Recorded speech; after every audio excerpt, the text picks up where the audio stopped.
Yo, I'm John, back with a video of a different variety. I thought since this is mainly a comics-focused channel, most of us are all nerds here, right? Well, more so manga and webcomics-focused channel, not big into the superhero stuff. Anyway, 2 seconds into the video, I'm already getting sidelined. Alright, there's some overlap between art nerds and gaming nerds, much like myself, so I thought I'd take a swing at it. Steam. What was that transition? Anyway, Steam, great platform. Mostly. The thing I like about Steam is how goddamn affordable everything is. Sales on sales on sales. All day, every day. I don't know about you guys, but I have a tendency to jump on stuff that's a good deal, whether I want it or not. That's why I have 6 BioShock games instead of 2. So as the library amassed and games remained unplayed, I've decided to turn my hobby into work, as my millennial ass tends to do. And modern problems require modern solutions. So, what's gonna get me to play through all these games? Like, when the hell am I gonna play 100% orange juice? Like, what would compel me to play that? Content, baby. Big, thick, fat, and juicy content. I did instinctually write the word thick with 2 C's in the script, by the way. Anyway, let's spelunk down this Steam library until everything is played. 100% orange juice. This game, it's alright. So I vividly remember this game being only 80 cents on sale, so I was like, sure, what the hell, why not? I feel like I'm more inclined to do that than to add a free-to-play game to my library. Isn't that weird? So, what's the game like? Well, the audio is all in Japanese, so it's not Western-made. Good sign in this era of gaming, in my opinion. The character designs are those kind of chibi-like, gacha-life looking-ass dweebs. I don't hate the art direction, but if I show you these characters out of context, you say you've seen that art style a million times before. Regardless, the most important thing is gameplay. So, what kind of game is it? It's one of those party board games, which if I knew that before I bought it, I probably would have passed it up, to be honest. Not really my vibe. So, how do the core mechanics work? Well, I played a pretty decent chunk of story mode, but you really want to do this one multiplayer. Me, I have actually hated multiplayer games since about the mid-2010s. Too much emphasis on competitive play at the esports level and aggressive monetization, so CPU opponents it is for me. So you get a load of cards that have special abilities, and you have to get a certain amount of victories in battle or stars to progress.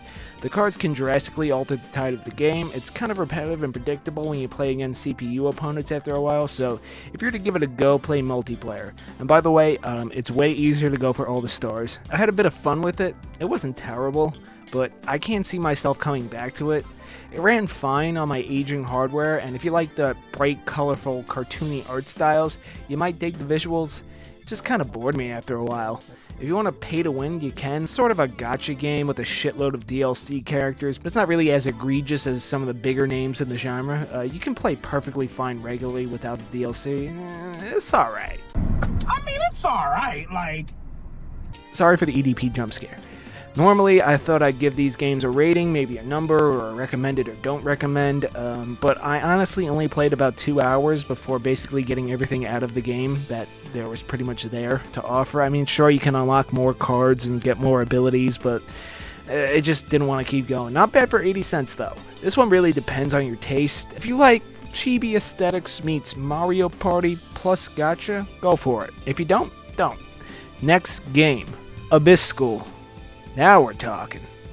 So, you may be thinking, wow, John, I can see why you wanted to play this game. And, you're right, I'm shameless. I like hot women. Fucking sue me. Okay, but that's actually not how I got privy to this game or this solo indie devs catalog. It was actually featured in an Odd Header episode. If you're unfamiliar, Odd Header is a YouTuber that does countdown videos, usually surrounding mysteries and Easter eggs around video games, and you may be thinking, that's been done to death, but he does it in a very interesting and research-intensive way and covers games that the majority of those gaming countdown YouTubers don't.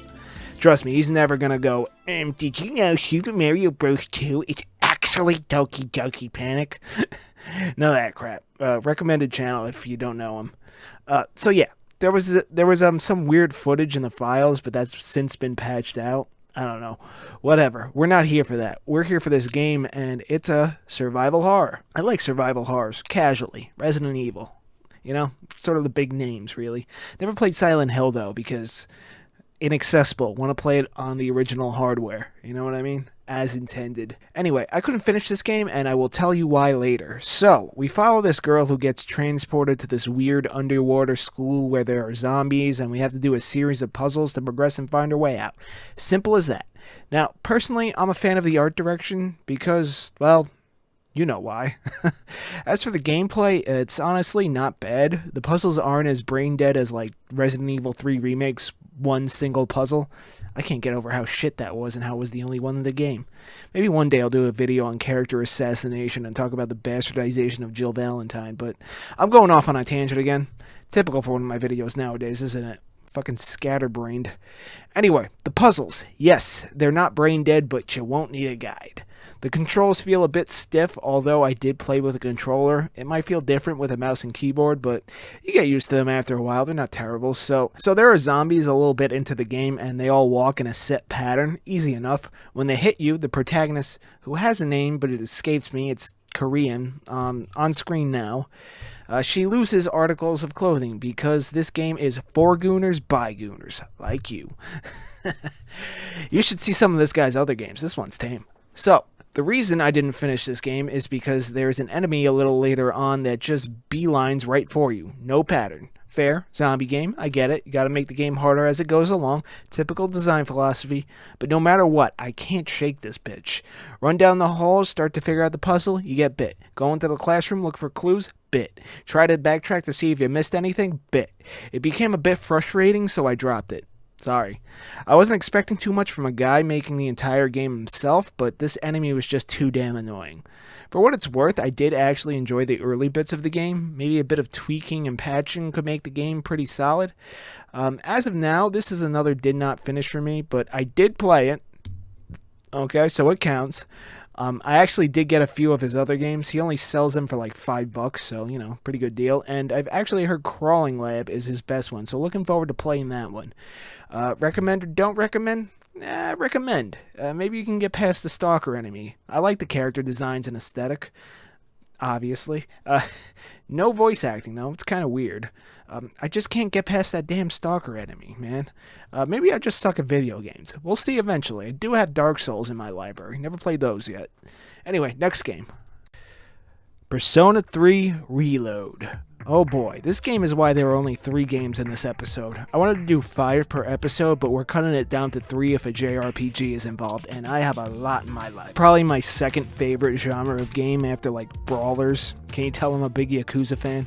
Anyway, P3R. What a game. Let's begin. Where to begin? So this is a remake of Persona 3 on the PS2, or if you want to be specific, Shin Megami Tensei Persona 3 on the PS2. Yep, not FES. More on that later. So it's a Persona game, an Atlas game. I've played very few Atlas games, but I can absolutely see why they're some people's favorites. I've played Catherine. That was my first Atlas game, and a really unique one. I might revisit that someday. Maybe they'll add a replay section next episode. As for Persona, I played 5 Royal, 5 Strikers, I hated Strikers, and 5 Tactica. Tactica was good. Yep, I got in on the P5 craze, and all the old heads are going to call me a filthy casual. Oh, I did play SMT3 as well, so yeah, there's that. Too easy. Who's the filthy casual now, bitch? Alright, I digress. Gotta kick the hornet's nest a little to drum up viewership these days. Kinda sucks, but it is what it is. As for P3R here, I really liked it. That's it, review over. No, let's get into some details. The art direction is very standard anime, not much to say in that regard. It uses cell shading, which I wish games in other genres and not just, you know, quote-unquote anime games use that style more. Have you guys ever seen Sonic Shuffle? Imagine if they stuck with that cell-shaded style. It would look so good, dude. Anyway, as for gameplay, we get a 4-person party, my preferred party count. Some weirdos out there like 3-person parties, and I just don't get it. So you have this ability called a persona. Oh, that's why they call it that. Who's basically like this creature you use to fight for you. Think like Pokemon, or maybe Stans from JoJo is a more accurate comparison. Oh, by the way, Shin Megami Tensei predates Pokemon and has and always has done the creature collecting JRPG better. Yes, we got this shit on Nintendo today. Video successful. So, had to.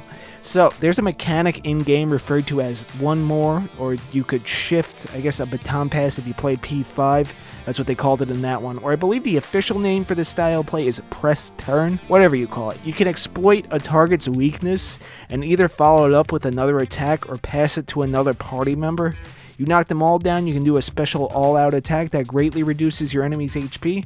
There's also this Thurgy system, at least I think that's how it's pronounced. I play any games with anime in it with Japanese audio, mostly because English dub voice actors are insufferable and bad. And partly for immersion. So basically a meter fills up, your party members can do a special attack, usually with some kind of status effect or massive damage. And that's the fundamental mechanics of the game. I never explained how a game worked before, so I hope I did well. If you got tips, tell me some on how to explain these better. So the gimmick, I guess you could say, is that the protagonist, I named my dude Balls McGee, because why not, but his canon name is Makoto, I think. He can change his personas.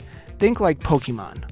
One ain't working, swap another one out. Except these designs are way better than what Nintendo's shitting out these days. Like, what is this, dude? What is this? If you were a good little consumer like me and bought all the DLC, just use Satinel once you level up and have enough SP. He's like super OP. It's kind of ridiculous, sort of breaks the game a little bit. I really enjoyed the turn-based combat in this franchise because these games really make you use every ability. Like, you know, in other games you can just grind your levels and just one-shot everything. This one, like, actually makes you use everything. Sometimes you'll feel like you leveled up enough, but meet an enemy that will exploit your weaknesses or inflict annoying status effects consistently. So stat buffing and passive abilities are just as important as leveling up and using the right magic attacks. Crank up the difficulty, and let me tell you, Sylphid Aura, Heat Riser, and Debilitate, they're your best friends. There's also social links, so aside from dungeon crawling, the other half of the game is developing social stats and links in the real world. You make friends with someone and go through their storyline, and you're able to increase their Arcana card. So, to get more personas, you have two options. Pick them up during shuffle time, which is basically the loot from beating enemies. Your choice of money, extra XP, maybe a skill card, status effects for the next battle, or specific Arcana cards that grant specific abilities, and, of course, more personas. Go to the Velvet Room and fuse personas together to get more personas. You have a strong bond in the real world with the social link of a certain Arcana. That persona, number go up. And I like when number go up. Like the subscriber number. Make that number go up. I hope I explained that all good. Number go up equal good. As for the story, the other major half of a long-ass JRPG, the overarching theme in this one is apathy. There's a syndrome going around Japan called apathy syndrome that, as the name implies, makes people apathetic. No one knows why, but these high schoolers, because, you know, anime, figure it's connected to the dark hour. The dark hour is the hidden hour at midnight that not everyone experiences. Their school, because, you know, anime, transforms into this giant tower they call Tartarus. These high schoolers, again, anime, form the Cease Club. I totally forgot what that stands for, despite having over 100 hours in this game. Sorry. They decide to scale the tower. Each full moon, a powerful shadow appears, and once you beat it, the next section unlocks. There's this theme of the inevitability of death and people's apathy towards it, but I'm not really looking to spoil this game for you. I absolutely recommend it, especially if you like JRPGs, which, if you do, you've probably already played it. There's also DLC. I did get that, but it's kind of bullshit. You have to buy the season pass in order to get it. You can't just buy the one chunk of game alone. And not to mention, to my knowledge, I'm pretty sure this was included in the FES version of the game on PS2. Granted, I can't really judge this as a remake because I haven't played the original. The DLC is like 90% more dungeon crawling and 10% more story. It's not a bad story though, and basically ties up loose ends of the end of the base game, but at the end of it, there's a series of 3 boss fights before the final boss. I'll try not to spoil it, but you only have 2 party members for this bit of the game, and for some reason, the first fight is absolute fucking bullshit. Even stat buffing and debuffing the enemy, they do way too much damage. I literally had to lower the difficulty to beat it, and I was using like a level 69 Satinel as my main persona, the OP one. I don't know why that fight was so unbalanced. The other 2 are fine, as well as the final boss. You know, the last boss. Great game, great music too, highly recommended. Who is best girl? Is it Mitsuru or Elizabeth? Cast your votes. I'll play 4 Golden eventually. It's been sitting in my library taunting me for months. Alright, let's wrap it up.